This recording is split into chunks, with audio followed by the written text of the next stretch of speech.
ایک خاتون نے امریکہ سے فون کیا کہ میرے شوہر جھوٹا طلاق نامہ بنوا رہے ہیں تاکہ مجھے طلاق یافتہ شو کریں، اور پھر جو ہے وہ کوئی پتہ نہیں ڈاکومنٹیشن کے لیے ضرورت پڑ گئی تھی ان کو، کیا تھی مجھے پورا واقعہ یاد نہیں.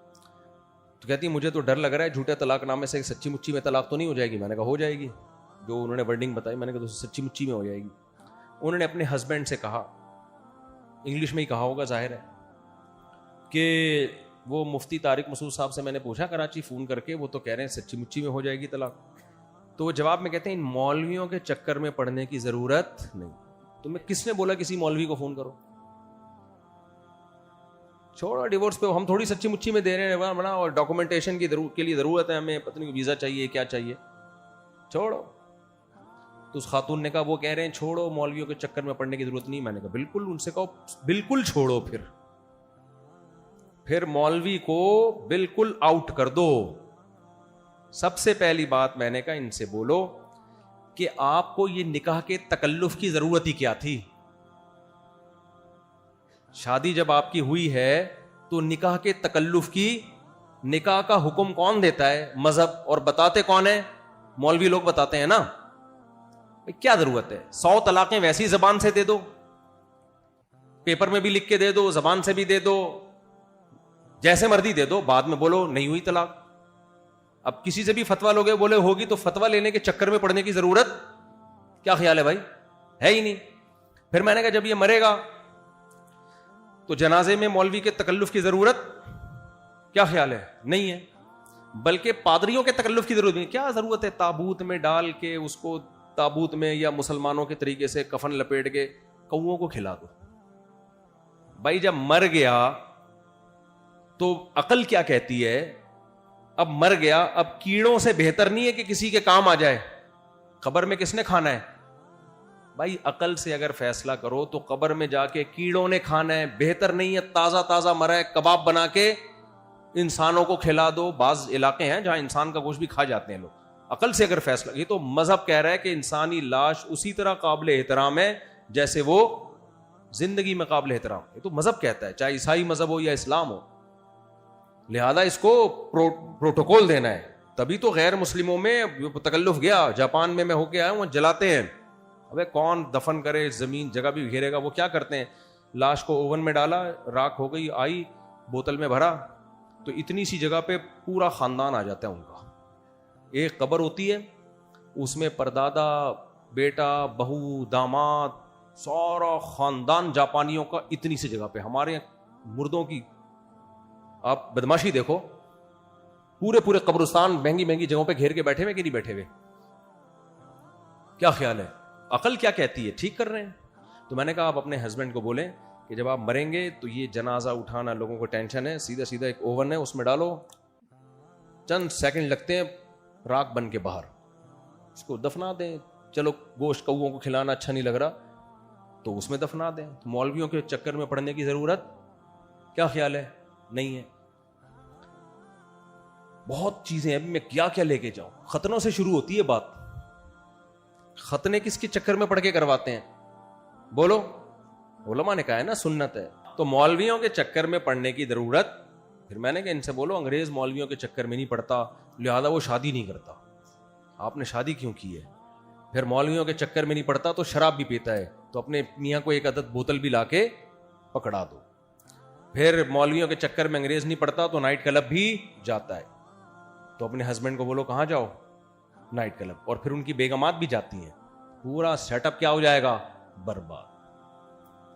تو یہ کیا بات ہے یار؟ جہاں ڈر لگتا ہے وہی ہے. ہمارے حضرت کے پاس ایک آدمی اپنے بچے کو لے کر آیا کہ بہت شرارتی ہو گیا ہے، اس کو ذرا صحیح دیندار بنا دیں، ماں باپ کی اطاعت نہیں کرتا. حضرت نے دیندار بنا دیا، اس نے داڑھی بھی رکھ لی، نماز بھی بن گیا، انسان کا بچہ بن کے گھر گیا. اب نماز روزہ بھی، ابا سے بھی احترام.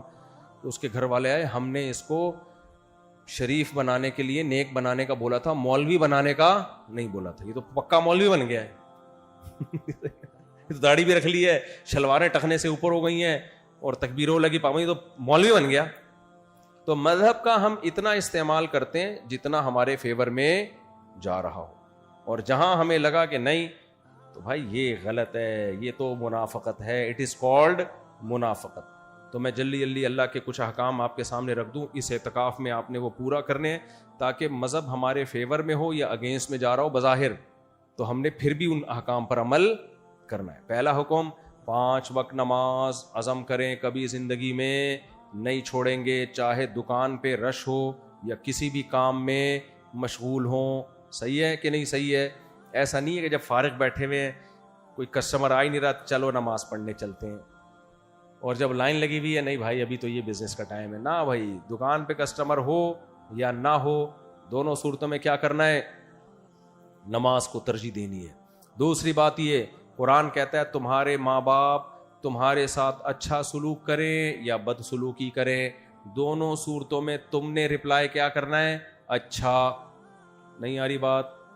لوگ کہتے ہیں میرے ابا کا سلوک میرے ساتھ اچھا نہیں ہے تو میں کیسے اچھا کروں. بھائی اگر ابا کا سلوک اچھا ہوتا تو پھر تو انگریز بھی اچھا سلوک کر رہا ہوتا ہے. دوست میں اور ابا میں یہی تو فرق ہے, دوست اچھا سلوک کرے تو ٹھیک ہے, نہیں کرے تو چل نکل یہاں سے, تو ہمارا باپ ہے کیا؟ لوگ کہتے ہیں نا. باپ کا مطلب کیا ہے بھائی؟ اس کے احسانات اس کی خامیوں سے زیادہ, ماں کے احسانات اس کی خامیوں سے بولو نا زیادہ. تو آپ کا دل چاہے نہ چاہے ابا اماں سے دستبردار نہیں ہو سکتے آپ. انگریز تو ہو گیا, انگریز کہتا ہے اولڈ ہاؤس میں لے کے جاؤ, ہم نہیں ہو سکتے بھائی. کیوں؟ کس کی تعلیمات ہیں؟ بولو, اللہ کی تعلیمات. اسی طرح میرے بھائی, اللہ نے ہمیں نظر کی حفاظت کا حکم دیا. اللہ نے ہمارے لیے صرف ہماری زوجہ کو پیدا کیا, بیگم کو.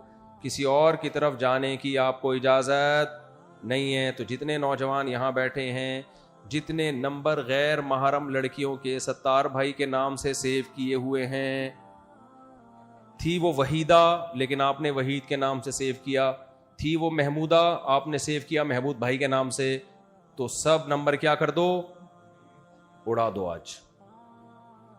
ہاں اگر کسی سے شادی کی امید ہے تو ایک پیغام بھیج دو, بھائی میں رشتہ لے کے گھر آ رہا ہوں, ہاں یا نہ میں جواب چاہیے. ہاں میں جواب تو گھر چلے جانا رشتہ لے کے, نہ میں جواب بلاک, ختم. یہ کس کا حکم ہے؟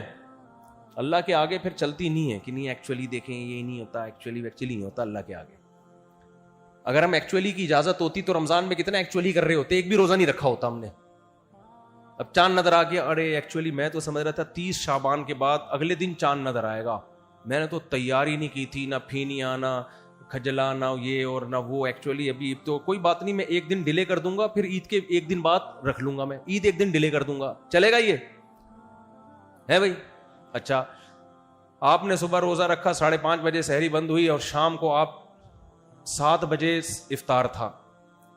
اب آپ کی فلائٹ نکل رہی ہے, آپ کو جانا ہے ایئرپورٹ پہنچنا ہے, آپ نے کہا ابھی 7 بجنے میں 2 منٹ باقی ہیں, 2 منٹ سے کیا ہوتا ہے کھجور کھا کے گاڑی میں بیٹھ جاتا ہوں یار. ایکچولی اتنا لمبا روزہ تو رکھ لیا نا میں نے, اور سحری بھی تو میں نے 10 منٹ پہلے بند کر لی تھی, تو ٹائم تو وہی ہو گیا. جتنی دیر ستار بھائی کا روزہ میرا اس سے 10 منٹ زیادہ ہی ہے. سحری میں نے جلدی بند کر لی تھی, تو ایکچولی میں 2 منٹ یہاں سے کیا کر رہا ہوں, پیچھے کر رہا ہوں. سحری میں نے 10 منٹ پہلے بند کی ہے اور افطار میں صرف 1 منٹ پہلے کر رہا ہوں. یہ ایکچولی چلے گا؟ نہیں بھائی, آپ چاہے سحری کرو ہی نہیں, صحیح ہے نا, یہ آپ کا ہیڈیک ہے. اللہ نے سورج غروب ہونے سے پہلے افطار کو کیا کر دیا؟ حرام. تو اللہ کے آگے ایکچولی باقی سب کے آگے چلتا ہے, تو ایکچولی اللہ کے سامنے بولو نہیں چلتا. ڈاکٹر کے سامنے بھی چل جاتا ہے, اللہ کے سامنے نہیں چلتا. تو اللہ نے ہمیں حکم دیا نظر کی حفاظت, بری نیت سے کسی عورت کو مت دیکھو. اب آپ کہیں میں اصل میں شادی نہیں ہو رہی میرے اتنے عرصے سے, اور میں بھی پڑھ رہا ہوں, میں یہ کر رہا ہوں, میں وہ کر رہا ہوں, میں میرے سے برداشت نہیں ہوتا. بھائی اللہ نے کہہ دیا پابندی ہے, ختم. آپ کے پاس نو کا آپشن بولو نہیں ہے. تو عزم کرتے ہو گے نہیں کرتے؟ سب لڑکیوں کے جو نوجوانوں نے نمبر رکھے ہوئے ہیں, بزرگ تو انشاءاللہ ویسے ہی نیک لوگ ہوتے ہیں بزرگ تو, لیکن ہم سب پہ بڑھاپا آئے گا. اور آج اگر آپ کے پاس حسینوں کے نمبر ہیں تو کل میرے اور آپ کے پاس بڑھاپے میں حکیموں کے نمبر آنے والے ہیں. اس سے پہلے کہ حکیموں کے نمبر آئیں, حسینوں کے نمبر ڈیلیٹ کر دو. سمجھ رہے ہو کہ نہیں سمجھ رہے؟ تو اسی طرح اللہ نے رشتہ داری جوڑنے کا حکم دیا. اب ہمارے پاس توڑنے کا آپشن ختم. ہاں کوئی رشتہ دار بہت تنگ کر رہا ہو, اسے کچھ وقت کے لیے ریزرو ہو جانا, وہ بھی جوڑنے ہی کے لیے, کیونکہ بعض ایسے ہوتے ہیں کہ ان سے قریب رہنے سے اور ٹوٹتا ہے معاملہ. تو ان سے کچھ وقت کے لیے ریزرو ہونے کی اجازت ہے، لیکن توڑنے کی اجازت نہیں ہے. یہ اللہ کا حکم ہے. سل من قطع کا، جو توڑ رہا ہے اس سے بھی جوڑو بھائی. رشتہ داروں میں جو برا سلوک کر رہے ہیں اس سے بھی آپ اپنا فرض ادا کرتے رہو، بے لوس ہو کے، کسی سے امیدیں لگا کے نہیں. تو یہ اللہ کے احکامات ہیں. قل ادعوا شرکاءکم ثم کیدونی فلا تنظرون. یہ آیت پڑھنے میں مجھے بہت مزہ آتا ہے. کیوں آتا ہے وہ ابھی میں آپ بھی بتا رہا ہوں آپ کو. اللہ کہتے ہیں ان بتوں سے بولو کہ تم سب مل کے میرے خلاف تدبیریں کرو اور مجھے ذرا بھی مہلت مت دو.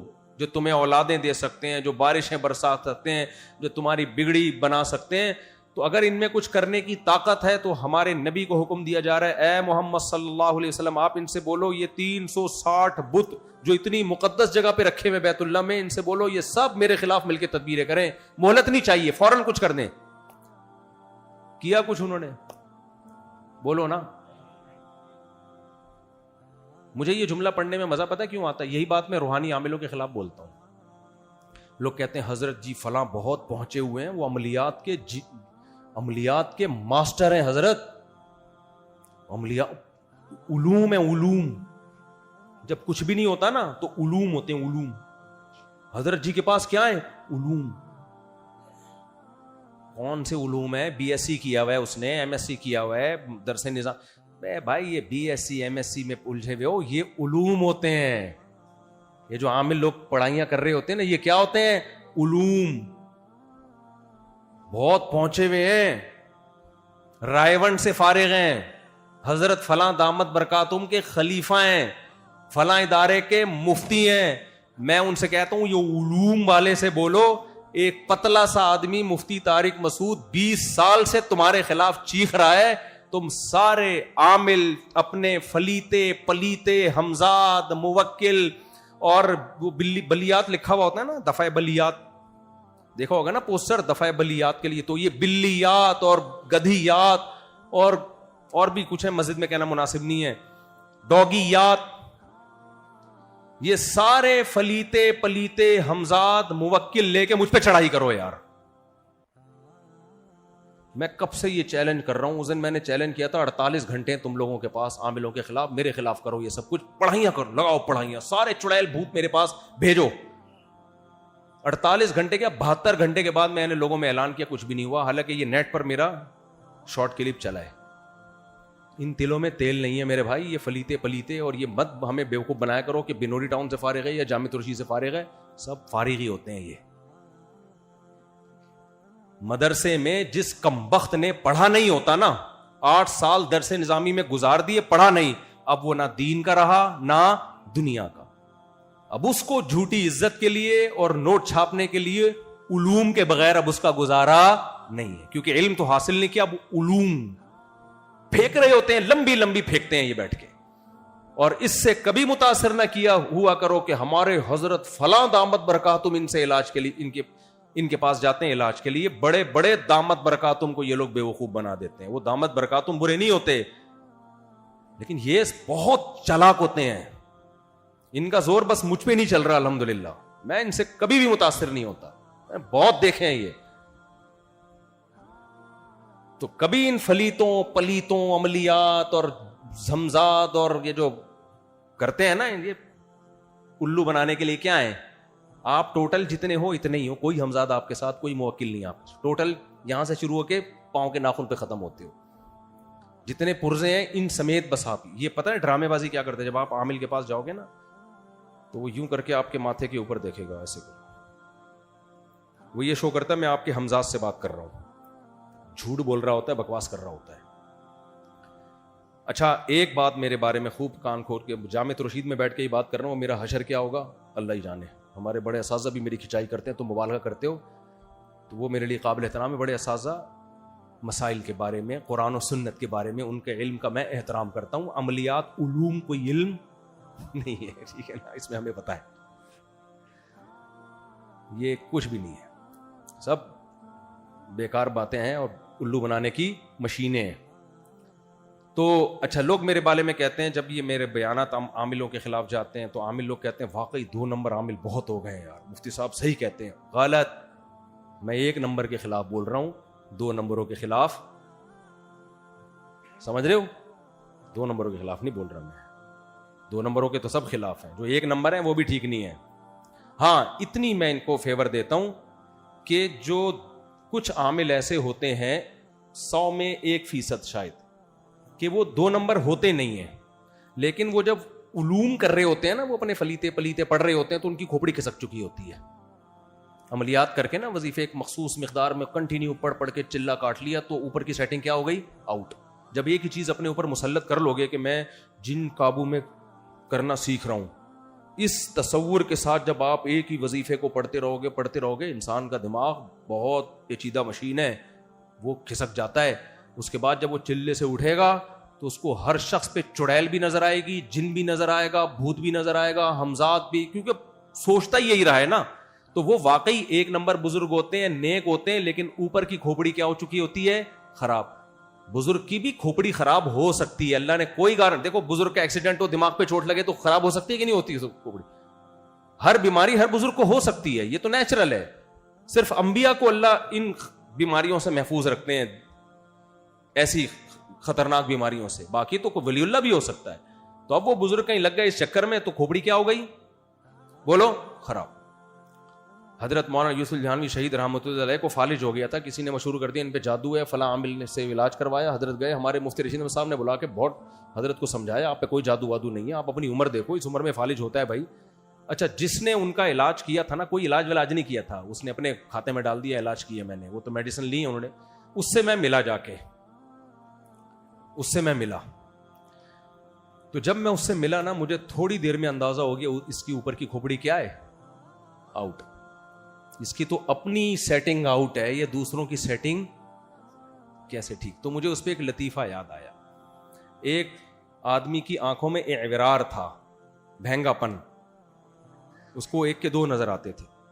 کسی خاتون کو شرارت سوجی، اس نے اس خاتون نے اس کو کہہ دیا تمہاری آنکھیں تو فلاں فلم کے ہیرو کی طرح ہیں، بڑی خوبصورت آنکھیں، فلاں فلم کے ہیرو سے ملتی ہیں.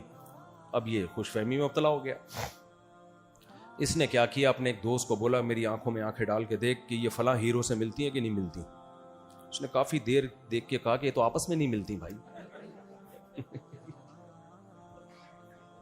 یہ تو آپس میں نہیں ملتی. تو جس کی کھوپڑی میرے بھائی میچ ہی نہ کرتی ہو ایک نارمل کھوپڑی سے، وہ دوسروں کی کھوپڑیاں کیسے ٹھیک کرے گا؟ وہ کہاں لوگوں کا علاج کرے گا؟ اس لیے جب میں یاد پڑھتا ہوں نا کہ اے نبی آپ ان سے کہہ دیجئے یہ سارے بت میرے خلاف عمل کریں اور مجھے مہلت بھی نہ دیں، تو یہی دعویٰ میں دوبارہ سے دہرا رہا ہوں، سارے عامل فلیتے پلیتے لے کے رات کو بیٹھ جائیں، جن چڑیل بھوت ہمزات موکل جو بھی تمہارے پاس ہیں سب میرے پاس بھیجو. اچھا ایک عجیب بات آپ کو بتاؤں، یہ لوگ میرے چیلنج کے بعد بھی کرتے ورتے کچھ نہیں ہے. کیوں؟ ان کو پتا ہے ویسے ہی کچھ نہیں ہونا. کچھ ویسے ہی نہیں ہوتا.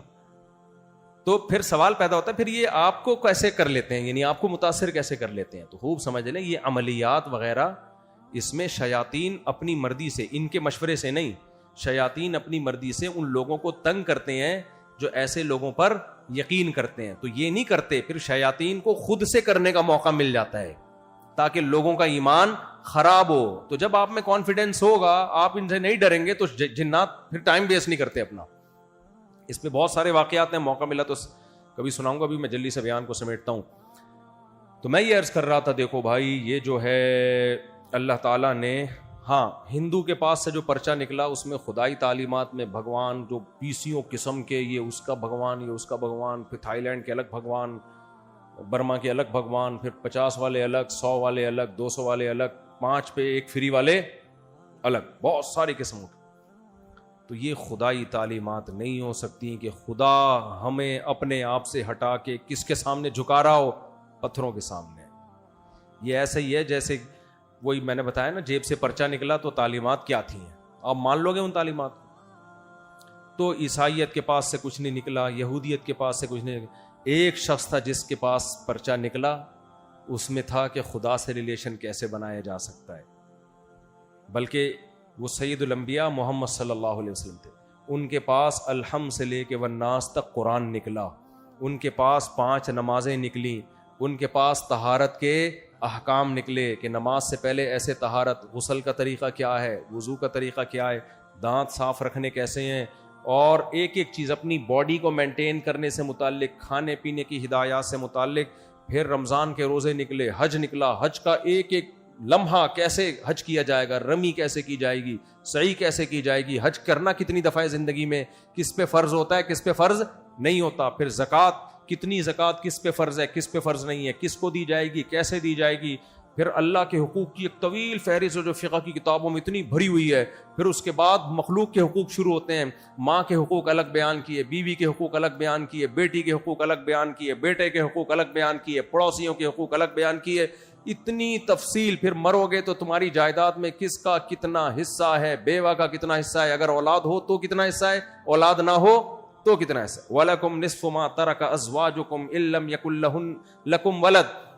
اگر تمہارے اولاد نہیں، إِن لَّمْ يَكُن لَّهُنَّ وَلَدٌ، تمہاری بیوی مر گئی تو اس کے اگر اولاد ہے تو تمہارا چوتھا حصہ، اس کے اولاد نہیں ہے تو تمہارا آٹھواں حصہ. ایک ایک چیز کو قرآن ایکسپلین کرتا چلا جا رہا ہے.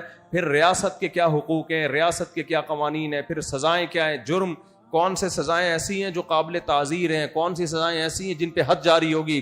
حد جاری ہونے کا اصول کیا، کتنے گواہ ہو تو حد جاری ہوگی، کتنے گواہ نہیں ہو تو حد جاری نہیں ہوگی. ایک ایک چیز. ڈاکوؤں کا کیا، ریاست ڈاکوؤں کے ساتھ کیا معاملہ کرے گی. بھائی گرفتاری سے پہلے اگر توبہ کر لی تو اس کی وہ سزا نہیں، حد جاری نہیں ہوگی. اگر گرفتاری کے بعد توبہ کی ہے تو حد جاری ہوگی. پورا قانون. اور 1400 سال یہ قانون دنیا میں رائج رہے ہیں. یہ تو 1920 میں جا کے خلافت ختم ہوئی، ابھی بھی جزوی طور پر دنیا میں بہت ساری جگہوں پہ نافذ ہیں. اور عملی طور پر آپ دیکھو، اسلام کے صرف ایک حکم کو آپ دیکھ لو، روزے کو. آپ کا کیا خیال ہے، روزہ آسان ہے؟ لگتا ہے آسان، اس لیے کہ سب رکھتے ہیں. لیکن ڈاکٹر اگر ایک دفعہ آپ کو کہہ دینا انٹرمیڈنٹ فاسٹنگ آپ کے لیے ضروری ہے، 12 گھنٹے آپ نہ کھائیں، کتنی دفعہ ڈاکٹر کے مشورے پہ چھوڑ دو گے کھانا؟ ڈاکٹر خود نہیں چھوڑ رہا ہوتا. کتنا ڈاکٹر کہتے ہیں نا 2 کھانوں میں گیپ رکھیں، رکھتے ہیں گیپ، بکری کی طرح جگالی کرتے رہتے ہیں، سارا دن کھاتے رہتے ہیں. ڈاکٹر جو مشورے دے رہا ہو تو خود بھی کھا رہا ہوتا ہے. 100 میں کوئی ایک ڈاکٹر ہے جو اپنی ہدایات پر خود عمل کر رہا ہو. نہیں بھائی 12-13 گھنٹے کھانا پینا روکنا آسان کام بولو. 1400 سال پہلے ایک پیغمبر نے اعلان کیا جو مکہ میں پیدا ہوئے، ایسی قوم جو امی تھی، کوئی یونیورسٹی میں نہیں پڑھے، کسی اسکول میں نہیں گئے ہیں. بھائی ہمارا ان سے نہ بلڈ ریلیشن، نہ قوم کا ریلیشن، اور جنریشن گیپ اتنا کہ 100 سال 50 سال 200 سال کا نہیں، 1400 سال کا گیپ. اس سے زیادہ کوئی جنریشن گیپ ہو سکتا ہے کسی لحاظ سے؟ کوئی میں ہماری زبان اردو یا پنجابی یا سندھی، محمد صلی اللہ علیہ وسلم کی زبان بولو عربی. ہم 21ویں صدی کے یا 15ویں صدی کے، محمد صلی اللہ علیہ وسلم 1500 سال پہلے. ہمارا کلچر شلوار قمیض، اس دور کا کلچر لنگی یا چادر. نہ کلچر میچ کر رہا ہے، نہ زبان میچ کر رہی ہے. انہوں نے 1400 سال پہلے کہا کہ صبح صادق سے لے کے غروب آفتاب تک رمضان کے مہینے میں نہ کھانا ہے نہ پینا. کروڑوں مسلمان 1400 سال کے بعد اس حکم پر عمل کر رہے ہیں. 1400 سال کے بعد بھی، جس میں عربی بھی ہیں، ترکی بھی ہیں، انگریز بھی ہیں، جیپنیز بھی ہیں، چائنیز بھی ہیں، ازبکی بھی ہیں، تاجکی بھی ہیں، پٹھان بھی ہیں، پنجابی بھی ہیں، سندھی بھی ہیں. اتنی پاورفل موٹیویشن ایک شخص کے اندر کہاں سے آ گئی بھائی کہ اس کی بات پہ 1400 سال کے بعد بھی عمل کیا جا رہا ہے. اور وہ ہمیں اس سے ملے گا کیا؟ ڈاکٹر جو آپ کو فائدہ بتاتا ہے فوراً مل رہا ہوتا ہے. ڈاکٹر کہتا ہے 12 گھنٹے کی فاسٹنگ کرو، دیکھنا اسی دن تمہاری شوگر نارمل ہو جائے گی، دیکھنا اسی دن تمہارا بلڈ پریشر نارمل، دیکھنا تم 4-5 دن کرو گے ایسا لگے گا 18 سال کا جوان ہو گیا. اور لگ بھی رہا ہوتا ہے، پھر بھی نہیں کر رہے. بھائی ٹینشن ہے یار، 12 گھنٹے چلو ایک دفعہ ہو جائے گا، کون پھر بھی برگر پیزے پھوڑ رہے ہوتے ہیں. محمد صلی اللہ علیہ وسلم نے کیا کہا؟ 1 مہینے روزہ رکھنا، کیا ملے گا؟ کولیسٹرول ڈاؤن ہو جائے گا؟ نہ. جو آپ نے خوشخبری دی الصوم لی وانا اجزی بھی، اللہ کہتا ہے روزہ میرے لیے، بدلہ کون دے گا؟ میں. نہ ہم نے اللہ کو دیکھا نہ اللہ کے بدلے کو دیکھا. یار اتنی پاورفل موٹیو، 2-4 لوگوں پر تو اثر ہو سکتا ہے، کروڑوں لوگ، کروڑوں، اور 1400 سال سے پوری دنیا میں ایک ہلچل مچ جاتی ہے. یہ سب اس کی علامت ہے کہ اسلام کے ٹکر کا اللہ نے اسلام کے مقابلے میں کوئی چھوڑا بولو ہے ہی نہیں. کہ تمہارے پاس اگر کسی دین پہ چلنا ہے تو اسلام کے علاوہ کوئی آپشن ہی نہیں ہے. وہی جیسے ایک باریک بندہ اور ایک صحت مند، تو آپ کے پاس اب آپشن ہی نہیں ہے کہ آپ اس باریک پہ ڈالو کہ اس نے پتھر اٹھایا ہوگا. اتنا آسان کر دیا نا کیس، مقدمہ آسان کر دیا، بھائی یہی ہے، اس کے علاوہ تو کوئی ہو نہیں سکتا. تو اللہ نے بھی اتنا آسان کر دیا اسلام کو کہ سمجھنے کو کہ ہمارے پاس سیدھے راستے پہ چلنے کے لیے اسلام کے علاوہ کوئی آپشن بولتے کیوں نہیں ہے. اب آخری بات بس ختم کرتا ہوں. دیکھو اللہ نے یہ تو بہت آسان کر دیا، سمجھنا کہ اسلام برحق مذہب ہے. چلنے کو آسان نہیں کیا، چلنے کو آسان نہیں کیا. جب پتہ چل گیا نا برحق ہے تو چلنے میں کچھ مشکلات آئیں گی. بہت مشکل بھی نہیں کیا لیکن بہت آسان بھی بولو نہیں کیا. تو بس اب ہم سمجھ تو لیتے ہیں کہ اسلام برحق ہے، عمل ہم اتنا کرتے ہیں جتنا ہماری سوسائٹی ہمیں اجازت دیتی ہے، جتنی ہماری خواہشات ہمیں اجازت دیتی ہیں، اس سے زیادہ آگے نہیں جاتے.